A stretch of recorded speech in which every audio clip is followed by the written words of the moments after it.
All right, thanks, Jim. Well, good morning, everybody. It's really good to see you all in person again. Yay. And welcome to this April 2022 meeting of the Mike and Key Amateur Radio Club. If you all could please stand and say the Pledge of Allegiance.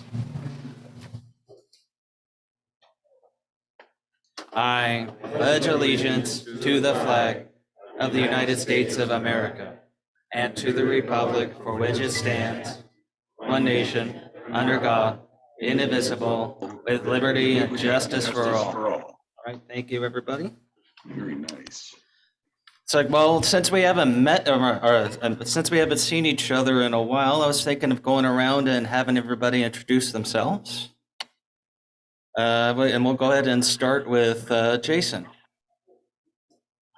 I'm not on the Jason Ehrenberg, handling the audio, video.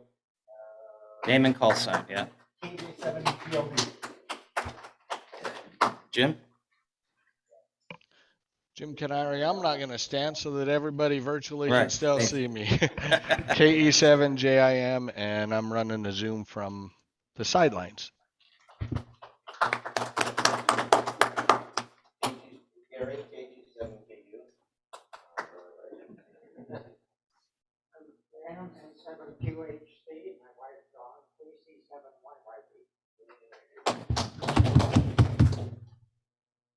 Bill, W7GIL.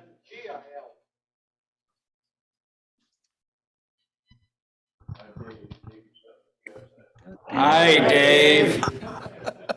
Pass the mic around. Okay, pass the mic with it, all right. And Calvin, KC7IYP. I'm Hal, W7YNC. I'm Peter, K4PNG, operating remote from California. Hi, I'm LJ Baya, KG7POD. I do net host on 220, so you've probably heard me there. Tim, K7ANE. Carl, N7CJR Secretary. Hi, I'm Jackson. I'm the new activities manager, and I'll be doing the presentation today and doing the door prizes and stuff. Oh, sorry.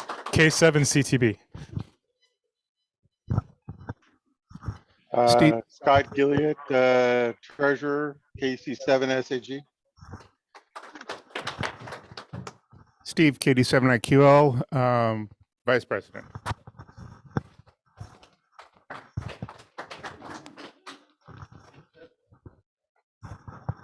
Hi, Toku, AD7J8. What's this thing? Dot it. Mike N7WA.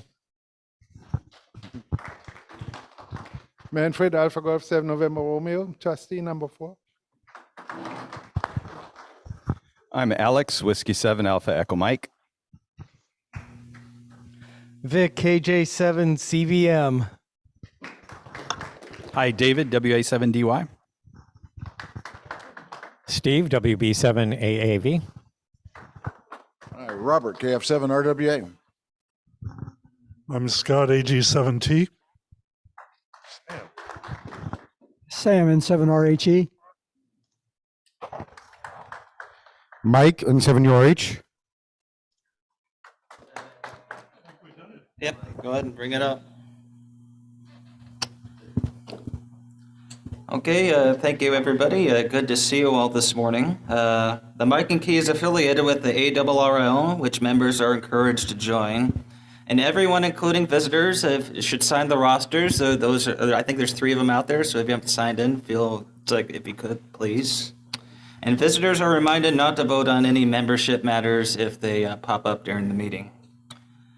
Okay, so this morning we're going to go ahead and start with our presentation, and that goes over to Jackson, K7CTB, with Dxf Propagation Measurement. Sounds interesting. Over to you, Jackson, when you're ready.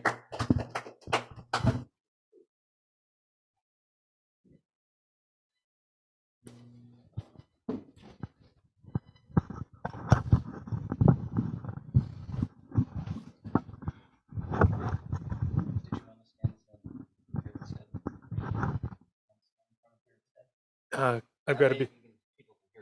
I've got to be able to drive the. I can. Okay.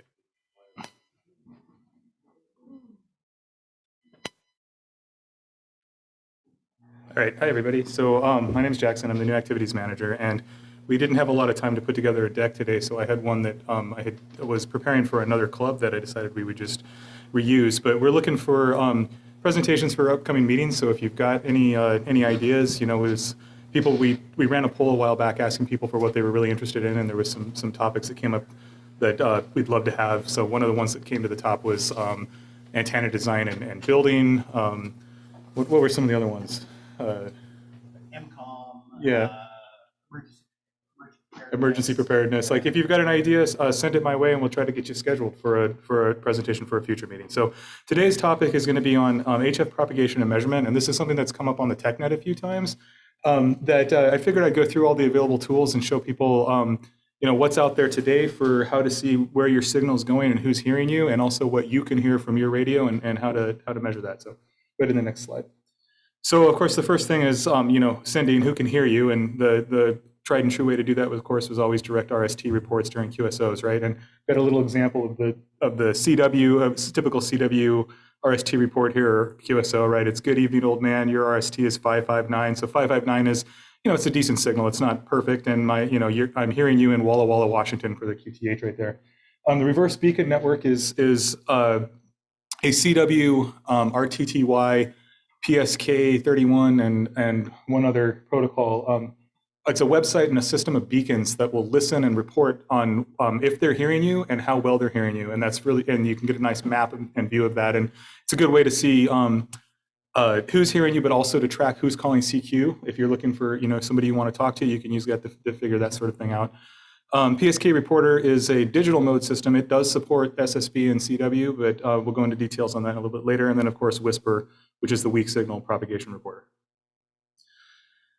So receiving, this is who is reaching you, of course, right? So you can monitor the QSOs on your radio and record the QTH and decide the signal strength for the RSTs. So that's the way that people did it for forever and ever and ever. You can listen to the Northern California DX Foundation's beacons. So these are a series of beacons throughout the world that rotate on a schedule and report. They send their call sign, and then they'll send some tones at various signal strengths to tell you, so you can determine how strong the signal is actually getting in. And we'll go through that detail in a minute too. And then also running your own spotter. So you can create your own reverse beacon network or Psk Reporter or Whisper spotter and get data that way even when you're not at your radio. So just a little, I'm sure most people here already know this, but this is just a little detail on how RST reports go. It's kind of, sorry, the text is pretty small here, but basically it's RST stands for readability, strength, and tone. So readability is a quantitative assessment of how difficult it is to correctly copy the information, which ranges from 1 being unreadable through 3 readable with considerable difficulty to 5, which is perfectly readable. Strength is an assessment of how powerful the received signal is at the receiving location, which goes from 1, which is faint, barely perceivable, all the way up to 9, which is extremely strong. And in that example before, I had 559.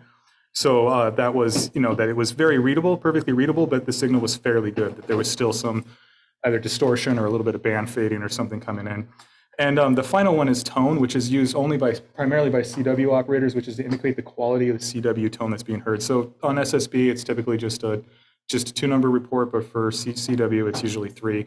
And that would include if there are artifacts such as clicking or chirps or other distortion as well. So sometimes you'll see like a CW report will come in with that last number being lower, and then a letter that'll indicate that you've got a chirp or something because you're, say, using a bug that's clicking during the switch bounce or something like that.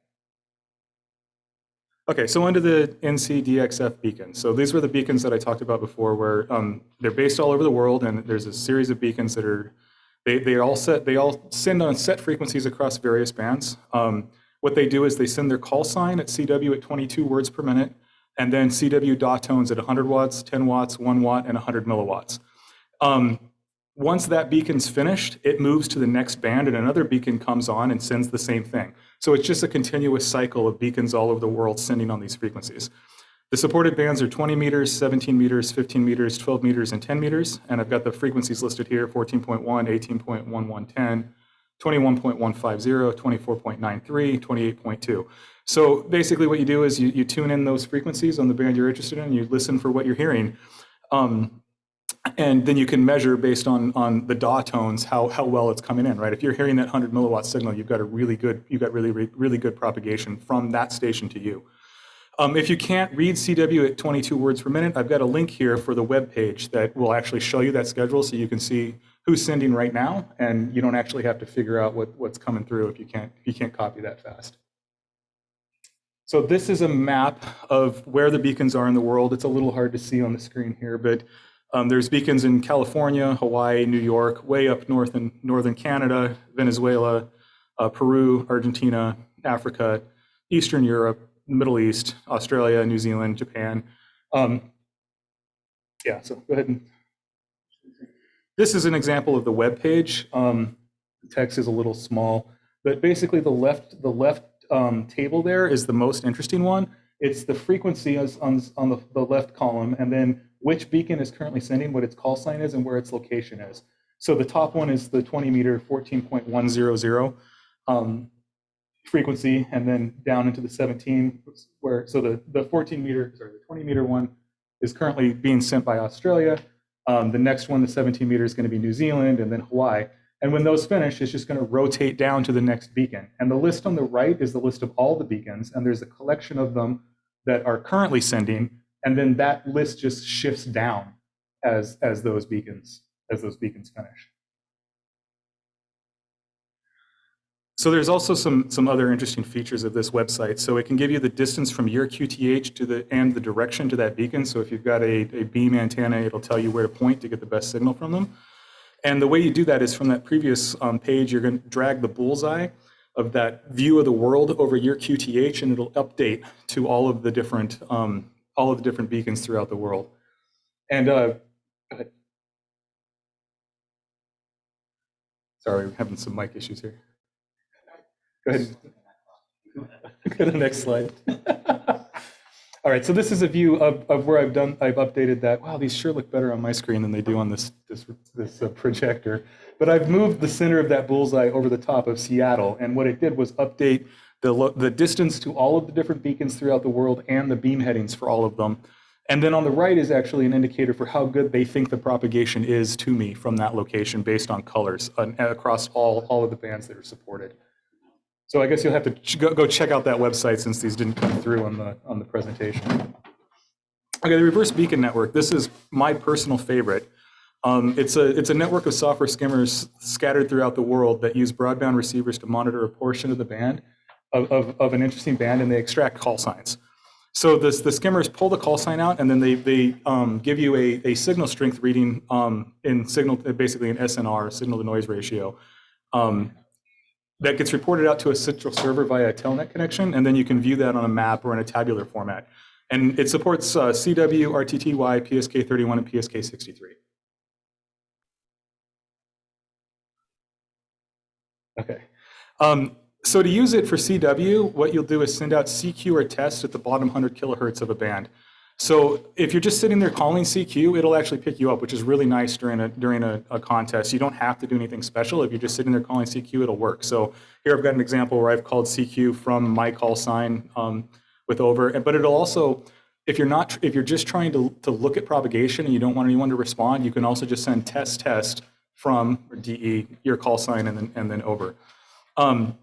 The test, people still will respond. If they missed the CQ prefix, you'll still get people that respond, and so maybe you might want to respond with them. Sorry, I'm not actually looking to talk to anyone.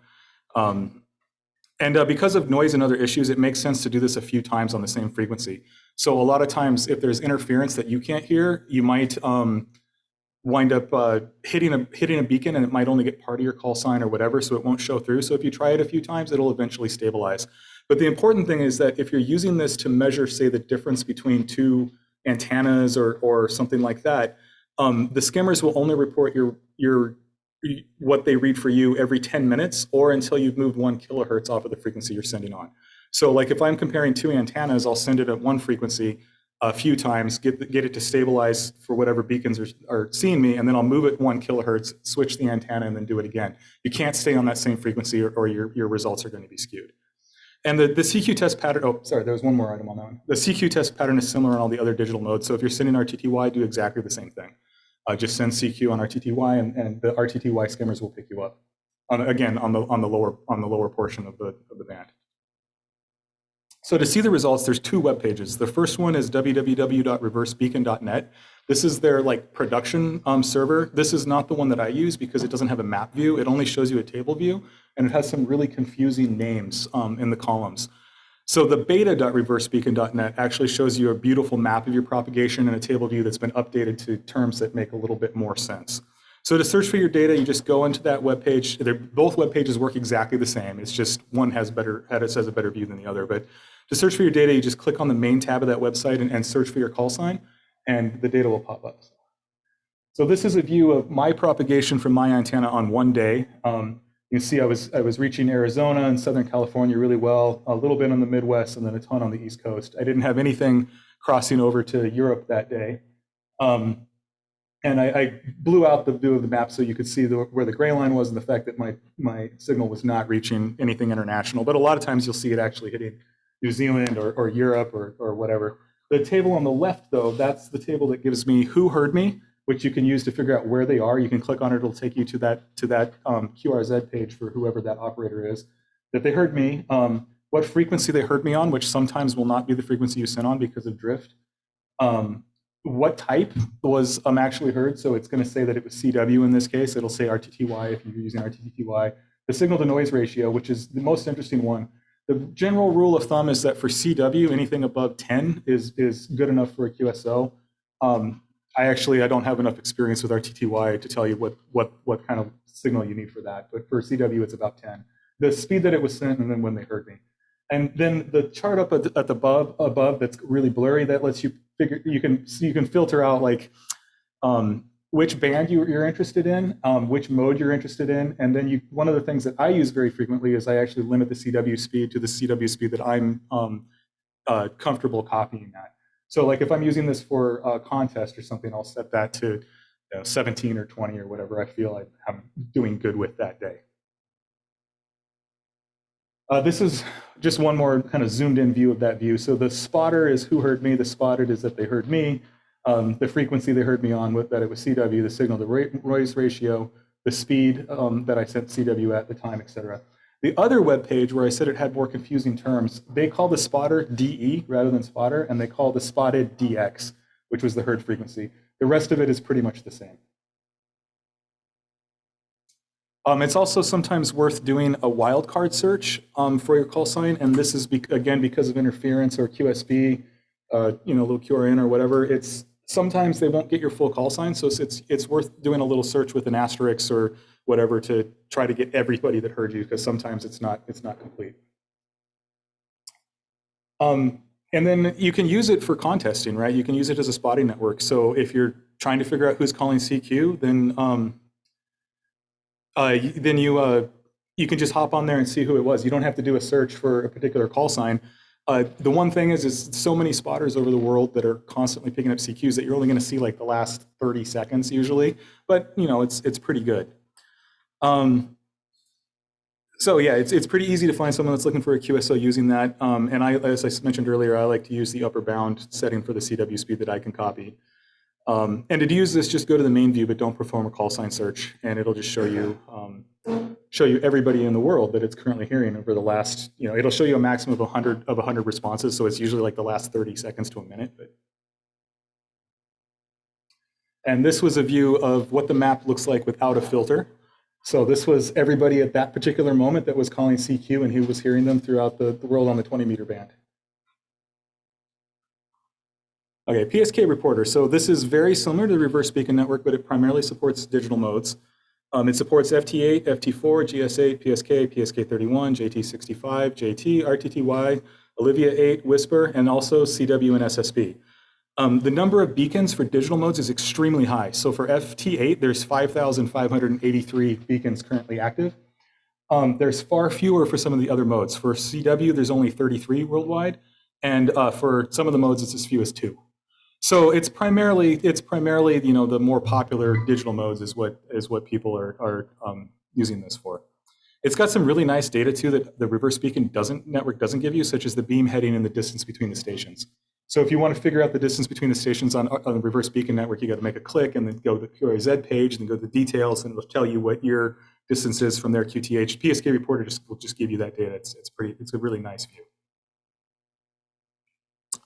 So this is a view of the map that Psk Reporter reported for one view. So what I did here was I clicked on that little node on the kind of peninsula down there in the middle of the Caribbean, and the view showed me this arc of where most of the stations were. It's basically where is the concentration of who's hearing you the best, and that changes depending on the standard deviation relative to the mean. But in this case, it was 33% of the stations were in that pink arc, and for this case, it was 33% of them, and it gives you the distance, the max distance, and the minimum distance that falls within that range. Sometimes it'll give you data that's as high as say 50% or even 70% if it's extremely concentrated.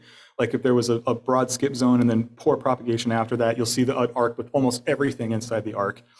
The rest of the stations still heard you, but not as well. And to hear how well that station that I clicked on heard on it, then you hover over the other station and it pops up a view that's really beautiful on my screen. I'm sorry about this projector, but it pops up a view that again tells you how well it heard you in a decibel rating that's defined by the WSJT software suite. They have a calibrated signal strength rating, and then the beam headings and distances and stuff like that for each station that you could hear. And then the final one here was Whisper, which is Weak Signal Propagation Reporter. So this is actually a protocol. It's not actually a system. It's a digital mode for measuring propagation that was again written by Joe Taylor of the WSJTX fame. It differs from FT8 in that it's only used for measuring propagation. It uses ultra low bandwidth and supports the lowest minimum SNR of all the digital modes, which was negative 34 decibels on the WSJT scale. All it reports is the call sign, the maiden hit grid locator, the transmitter power, and dBm, and all of this is encoded into 50 bits, and then a convolution FEC, a forward error correction, is applied that tries to basically autocorrect errors that occur during transmission. The message is sent using FSK, encoded at 1.4648 baud, and only occupying 6 hertz of bandwidth, so it's extremely efficient. Each transmission, though, takes 110.6 seconds. The one reason that I prefer, say, RBN is it's a little bit closer to what the mode that I'm actually using people are actually hearing me on, because this is so good at sending through poor propagation. Like, it doesn't matter as much to me that I'm being heard really well on Whisper if I'm primarily a CW operator, but that's why I prefer RBN, but this is super cool technology. So the same software that can send Whisper transmissions can also receive and decode them. And what it does is it monitors a 200 hertz passband on a wideband receiver. All the signals that are heard are decoded and the results are displayed on the command line. And you can optionally upload those reception reports to a website, which can be, there's a couple of really popular ones. Whispernet.org was the original one, I believe. But Psk Reporter also supports this. So you can go back and get the same view that I was showing for FT8 for Whisper. And I think that's, oh yeah, this was the view of the map. The WhisperNet map I don't think is nearly as good as the map from Psk Reporter, but it's still very functional. And it again has a gray line and stuff just like all the rest of them do, but it doesn't have that beautiful arc and things like that. And that's it. So again, I'm calling for new presentations. So if you have ideas, we would love to hear from you, and would love to get somebody other than me up here talking at a future meeting. So thank you.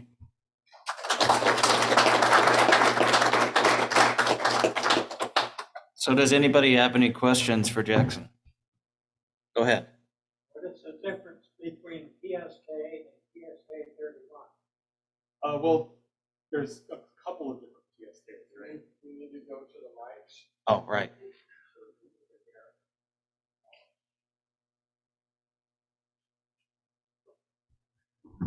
You just grab the mic off.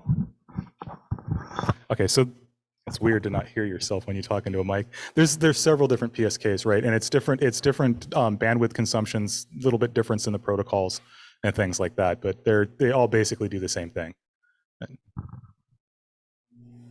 Were they able to hear that? Yeah. Okay. Any more questions? I have a question. Okay, thank you very much, Jackson. Very interesting. Thank you so much. Oh, is there one? Oh, God. Oh, yeah, Zoom. Okay, what was your question for the Zoom? Yeah, it's John, KJ7KSX. I saw that one of the modes was SSB. Is that just digital over SSB or phone? for the Okay, reverse so beacon? let's repeat that and I'll repeat it here. Okay, go. Okay, it's John, KJ7KSX. John, I was- KJ7KSX. And I was wondering if the mode SSB is only digital or includes phone for the reverse beacon. Did you get that, Jim? Sorry, repeat it again. This is going to be fun. Just wondering if that. Yeah. Just wondering if the SSB mode is the SSB mode only for digital or does it include phone? only for digital or does it include phone on the WhisperNet? WhisperNet it only supports the Whisper protocol. The only one that supports. Is that wrong? Yeah. No, it's. Oh, okay. Okay. Well, okay. So now we're moving. Okay, so WhisperNet only supports the Whisper protocol. It doesn't have support for the other protocols. The Psk Reporter has an SSB mode, but it has very few beacons, so I really don't think it's actually a functioning beacon network. But it's just normal SSB that you would find on the HF bands. Great, thank you very much. Great. Okay. Thanks, John. Is there any more questions on Zoom? Any more questions on Zoom? Okay, hearing none. Thank you. Nothing else here? We good to go? All right.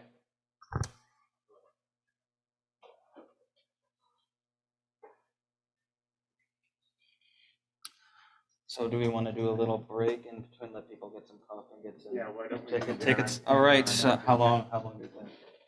Like 10 minutes? All right, we're going to take a 10-minute break here. Go ahead and get your door prize tickets, grab a cup of coffee and a donut. And we'll be back for the business meeting in about 10 to 15 minutes. All righty, so I'm going to go ahead and stop the recording. Donut, good.